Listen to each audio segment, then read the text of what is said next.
Hello student, चलिए आज के सेशन में हम पढ़ने वाले हैं book keeping, accountancy, auditing and investigation. ये जो 4 वर्ड है आपके सामने दिखाई दे रहे हैं स्क्रीन पर, तो वर्डिंग के बारे में हम देख लेते हैं कि पहले क्या होगा, बाद में क्या होगा, इसके बाद क्या होगा, लास्ट में क्या होगा। ये जो सीक्वेंस है उसी सीक्वेंस में वर्किंग होता है कंपनी के अंदर, ऑर्गेनाइजेशन के अंदर। तो चलिए पहले देखते हैं बुक कीपिंग। बुक कीपिंग मतलब क्या है कि जो डे टू डे ट्रांजेक्शन होता है बिजनेस के, जो इवेंट होती है उस इवेंट को, उस ट्रांजैक्शन को आप डे टू डे रिकॉर्ड करो, उसका जनरल एंट्री करो, उसका पोस्टिंग करो, उसका लेजर बनाओ और उसके बैलेंस निकालो, जो क्लोजिंग बैलेंस निकालो, तो उसको बोलते हैं बुक कीपिंग। उस पूरी प्रोसेस को क्या बोलते हैं? बुक कीपिंग बोलते हैं। वापस से बताते हो कि जो डे टू डे बिजनेस के अंदर ट्रांजैक्शन होते हैं, तो ट्रांजैक्शन का आप रिकॉर्ड करो, उसकी जनरल एंट्री बनाओ, मतलब उसकी जनरल एंट्री बनाओ, फिर उसके अंदर उसके लेजर्स बनाओ, उसकी पोस्टिंग्स करो, फिर उस लेजर का टोटल करो, लेजर की क्लोजिंग बैलेंस तक, closing balance of accounts, her accounts की क्लोजिंग बैलेंस फाइंड आउट करने के लिए जो लेजर्स हैं वो फाइंड आउट करने तक की जो प्रोसेस है, तो उसको बोलते हैं बुक कीपिंग। उसको क्या बोलते हैं? Book keeping. जब आप क्लोजिंग बैलेंस फाइंड आउट कर लोगे तो फिर आप सबसे पहले क्या बनाओगे? ट्रायल बैलेंस बनाओगे। क्या बनाओगे? Trial balance. और ट्रायल बैलेंस के बाद आप क्या बनाओगे? ट्रेडिंग अकाउंट बनाओगे। फिर ट्रेडिंग अकाउंट के क्या बनाओगे? P&L अकाउंट बनाओगे। फिर उस P&L अकाउंट के बाद क्या बनाओगे? जो आपके एडजस्टमेंट है उस एडजस्टमेंट के बेस पर से आप बैलेंस शीट बनाओगे, जिसको बोलते हैं फाइनल बैलेंस शीट या फिर बैलेंस शीट।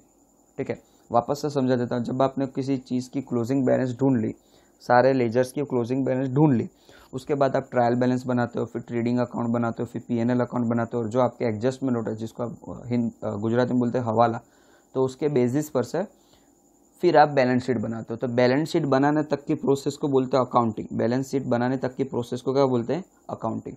मतलब जब ट्रांजैक्शन होता है तब उसको रिकॉर्ड कर लो, उसकी एंट्री लिख लो, उसका लेजर बनाओ, उसकी पोस्टिंग करो, उसका टोटल करो, उसकी क्लोजिंग बैलेंस ढूंढो, तो वहाँ तक की प्रोसेस को बोलते हैं बुक कीपिंग। और उसके बाद ट्रायल बैलेंस बनाओ, ट्रेडिंग अकाउंट बनाओ, P&L अकाउंट बनाओ, बैलेंस शीट बनाओ, तो उसकी पूरी प्रोसेस को क्या बोलते हैं? अकाउंटेंसी और अकाउंटिंग। तो यहाँ तक समझ में आ गया। अब ये जो पूरी प्रोसेस करी ट्रांजैक्शन होने से लेकर बैलेंस शीट बनने तक, तो ये जो आपने पूरा रिकॉर्ड करा, इस चीज़ को चेक करने का काम किसका है? ऑडिटर का। और ऑडिटर का जो काम कर रहा है वो ऑडिट कहलाता है। पूरी प्रोसेस को क्या बोलते हैं? ऑडिटिंग। ऑडिटिंग मतलब क्या है कि ये जो बुक कीपिंग और अकाउंटेंसी हुआ है ऑलरेडी, तो इसको चेक करने का काम करना है, तो उसको बोलते हैं ऑडिटिंग। इन लोग का जो वर्किंग है, इस काम को जो चेक करने का काम को बोलते हैं ऑडिटिंग। तो इधर एक ऑडिटर आता है, वो चेक करता है कि बिजनेस के अंदर जो जनरल एंट्रीज लिखी है, जो फाइनल अकाउंट मतलब बैलेंस शीट बनाई है, जो ट्रेडिंग अकाउंट बनाए, P&L अकाउंट बनाए, लेजर्स बनाए हैं, वो प्रॉपरली बनाए हैं या नहीं, जनरली एक्सेप्टेड अकाउंटिंग प्रिंसिपल हिसाब से है या नहीं। तो बस, तो उस काम को बोलते हैं ऑडिटिंग।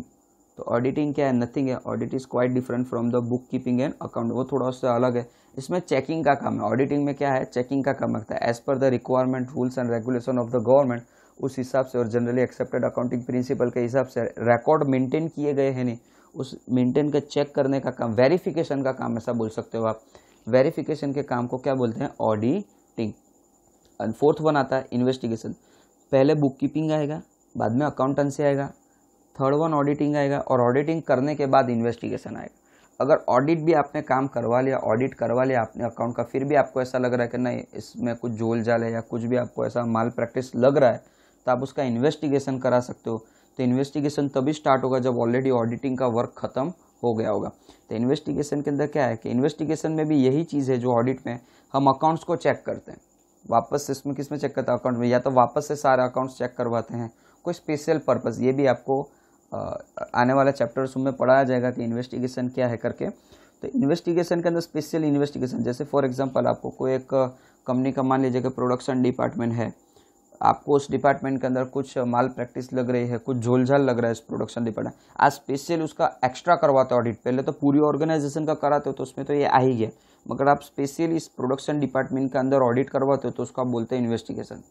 उसका आप क्या बोलते हैं? इन्वेस्टिगेशन। स्पेशली आप कराते हो कि आपको लगता है कि इसमें कुछ एरर है, कुछ फ्रॉड हो रहा है, वो आप ऐसा लिटिल बिट कन्फर्म हो कि नहीं कुछ ना कुछ तो हो रहा है, तो फिर उसको फाइंड आउट करने के लिए आप क्या करवाते हो? इन्वेस्टिगेशन। तो investigation nothing but checking of an account for the special purpose. Special purpose से जब आप कुछ अकाउंट्स को भी चेक कराते हो तो उसको क्या बोलते हैं? गेसन, इधर इनका वर्किंग लिख लिया, जो मैंने इधर एक्सप्लेन किया है वही इधर लिखा हुआ है। तो बुक कीपिंग में क्या है, कैश बुक बनाना, अदर बुक बनाना, उसका पोस्टिंग करना, फिर टोटल करना और उनकी क्लोजिंग बैलेंस ढूंढना, ये उसको बोलते हैं बुक कीपिंग। ट्रायल बैलेंस बनाओ, ट्रेडिंग अकाउंट बनाओ, पीएनएल बनाओ, बैलेंस शीट बनाओ, एडजस्टमेंट और उस रेक्टिफिकेशन करो, और साथ में जो रिजल्ट आ रहा है, मतलब इंटरप्रेशन, मतलब जो रिपोर्ट्स आप बना रहे हो उसको, यहाँ तक का आता है अकाउंटेंसी। ठीक है। ऑडिटिंग मतलब क्या है कि ये जो ऑलरेडी काम हो चुका है ये कौन करेगा, अकाउंटेंट करेगा। कौन करेगा ये सब काम, अकाउंटेंट। तो अकाउंटेंट के काम को चेक करो, असेट्स और फाइनल अकाउंट को आप वेरीफाई करो, जो पीएनएल अकाउंट बनाया और जो बैलेंस शीट बनाई है वो ट्रू एंड फेयर वैल्यू मतलब सही बनी है या नहीं, उसको चेक करो। सिंपल। मतलब ऑडिटिंग मतलब क्या है, ये ऊपर का जो काम है वो ठीक से हुआ है नहीं, उसको चेक करो। और इन्वेस्टिगेशन क्या है कि deeply checking in depth. Checking depth मतलब डीपली उस अकाउंट को चेक करो, क्योंकि आपको ऐसा लग रहा है कि नहीं उसमें किसी भी तरीके का माल प्रैक्टिस और झोलझाल हो रहा है। एक चीज़ और बता दूं कि ऑडिटिंग 1 साल के लिए होता है, 1 साल या उससे कम, जबकि इन्वेस्टिगेशन 2 साल, 3 साल, 4 साल के पीरियड के लिए भी आप कर सकते हो। ठीक है। तो इन्वेस्टिगेशन के अंदर कोई पर्टिकुलर टाइम लिमिट नहीं है, मगर ऑडिटिंग के अंदर पर्टिकुलरली टाइम लिमिट है। मैक्सिमम 1 साल तक ये जाता है। तो ऑडिटिंग हम 1 साल कराते हैं, मतलब 1 अप्रैल से लेकर 31 मार्च तक हम ऑडिट करवाते हैं। जो स्टैट्यूटरी ऑडिट है, जो कंपलसरी ऑडिट है, उसकी बात कर रहा हूँ। ठीक है। तो यहाँ तक इन्वेस्टिगेशन हो गया है, मतलब हमने ये पॉइंट कवर कर लिए। चलिए अब इस जो नेक्स्ट पॉइंट है और नेक्स्ट हमारा टॉपिक है, वो टॉपिक का नाम है difference between accountancy and auditing. Difference between accountancy and auditing. तो भाई अकाउंटेंसी में क्या है और ऑडिटिंग में क्या है, दोनों में बेसिक डिफरेंस क्या है, चलिए देख लेते हैं। तो accountancy include the writing of a books of account, preparation of final account, passing the adjustment and rectification.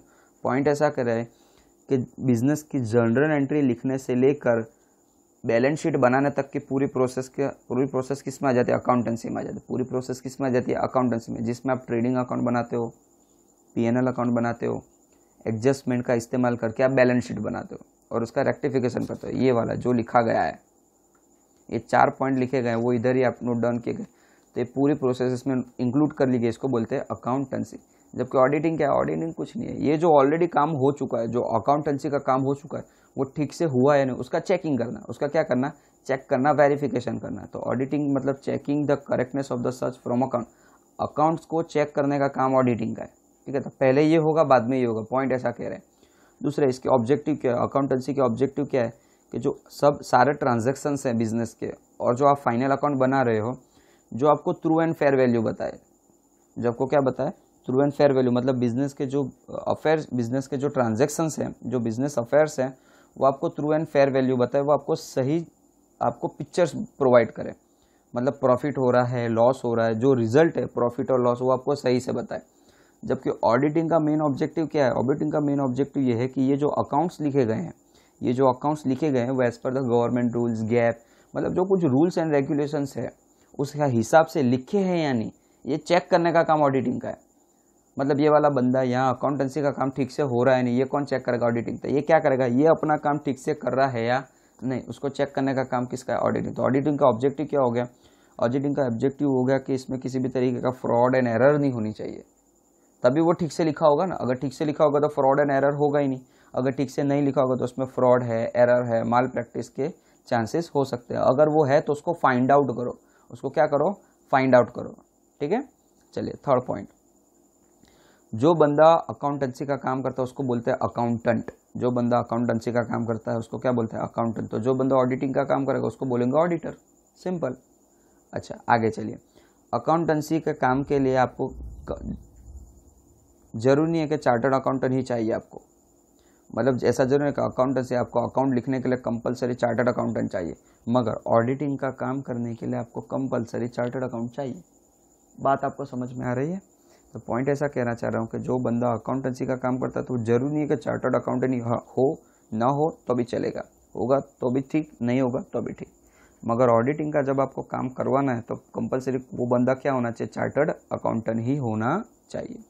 चलिए अब हम 5th पॉइंट पर चलते हैं, अकाउंटेंसी के।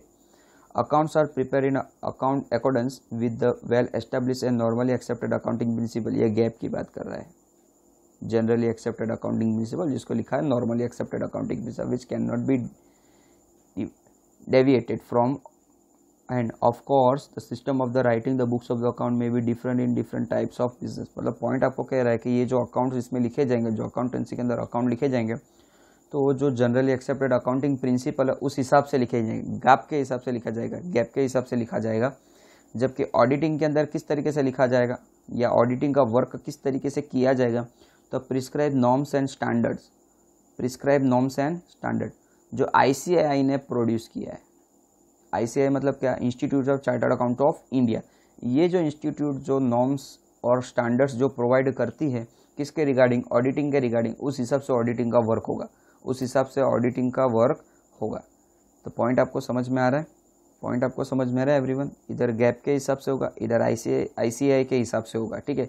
और इसमें एक और चीज़ कही गई, तो इसमें अलग अलग अकाउंट्स लिखे जाते हैं, मगर इधर जो टेक्निक का इस्तेमाल किया जाता है ऑडिटर अपने हिसाब से, अपनी स्किल्स के हिसाब से वहाँ पे जो सूटेबल टेक्निक हो उस सूटेबल टेक्निक का इस्तेमाल करेगा।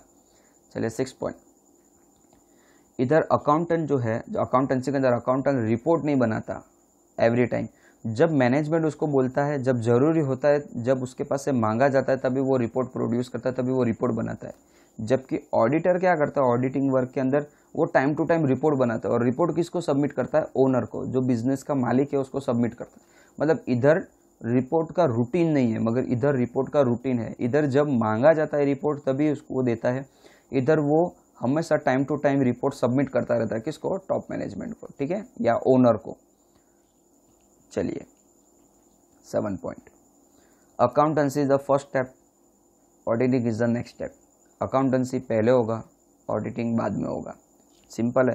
पहले याद रखना बुक कीपिंग होता है, बाद में होता है अकाउंटेंसी, फिर होता है ऑडिटिंग, और लास्ट में होता है इन्वेस्टिगेशन। ये सब प्रोसेस है। मतलब इन्वेस्टिगेशन होने के लिए ऑडिटिंग होना जरूरी है, ऑडिटिंग का काम करने के लिए आपको अकाउंटेंसी का काम करवाना ज़रूरी है, और अकाउंटेंसी का काम करने के लिए आपको बुक कीपिंग करना ज़रूरी है। तो अभी इन दोनों की हम कंपैरिजन कर रहे हैं, तो दोनों में पहला क्या होगा, अकाउंटेंसी, बाद में क्या आएगा, ऑडिटिंग। बस यही पॉइंट कह रहा है आपको, 7 पॉइंट। चलो 8वां पॉइंट। 8वां पॉइंट आपको डायलॉग मार रहा है। देखिए क्या डायलॉग मार रहा है, the work of the accountancy begins when the work of the book keeping ends. ठीक है, वो एक डायलॉग हुआ करता था कुछ मूवीज़ में कि जहाँ से आपकी सोच ख़त्म होती है वहाँ से हमारी सोच शुरू होती है, ऐसा। तो यही डायलॉग मार रहा है अकाउंटेंसी। किसको डायलॉग मार रहा है, बुक कीपिंग को। बुक कीपिंग को क्या डायलॉग मार रहा है, कह रहा है कि जहाँ से तेरा काम ख़त्म होता है वहाँ से मेरा काम शुरू होता है। ये रहा, अकाउंटेंसी से बोलता है कि जहाँ से बुक कीपिंग ख़त्म हो जाता है वहाँ से मेरा काम शुरू होता है। अच्छा, तो ऑडिटिंग भी कूद गया इस रेस में, वो कहता है मैं भी तुझे डायलॉग मारता हूँ। तो ऑडिटिंग ने किसको डायलॉग किया है, अकाउंटेंसी को। वो बोलता है कि जहाँ से अकाउंटेंसी का काम खत्म होता है वहाँ से मेरा काम शुरू होता है। ये ऐसा बोलता है कि जहाँ बुक कीपिंग खत्म होगा वहाँ से अकाउंटेंसी का काम शुरू होगा। ऑडिटिंग क्या कहता है, जहाँ से अकाउंटेंसी का काम खत्म होगा वहाँ से बुक कीपिंग का काम वहाँ से ऑडिटिंग का काम शुरू होगा। मतलब हो गया ना, पहले अकाउंटेंसी है ना, बाद में कौन आया, ऑडिटिंग। अगर दोनों की कंपैरिजन करें तो ठीक है। तो ये हमने total number of the 8 point आज हमने समझ लिए। तो आज के सेशन में हमने क्या देख लिया कि बुक कीपिंग देख लिया, अकाउंटेंसी देख लिया, ऑडिटिंग देख लिया, इन्वेस्टिगेशन देख लिया, और साथ ही साथ अकाउंटेंसी और ऑडिटिंग का जो कुछ भी डिफरेंस था वो हमने देख लिया। ये जो लीगल डिसीजन है इसको कोई पढ़ने की ज़रूरत नहीं है, तो मैं कैंसिल कर देता हूँ। तो कल के सेशन में हम क्या देखेंगे, accountancy is a necessary while auditing is a luxury. ये इंपॉर्टेंट जो टॉपिक्स है, काफ़ी इंपॉर्टेंट क्वेश्चन है आपका, जो एग्ज़ाम में बार बार पूछते हैं, 14 मार्क्स में, 12 मार्क्स में नियर बाई। तो ये आपको मैं कल पढ़ाऊँगा, और कल शायद आप आई थिंक सो आपका चैप्टर भी ओवर हो जाएगा। तो आज के सेशन के लिए इतना ही। Thank you.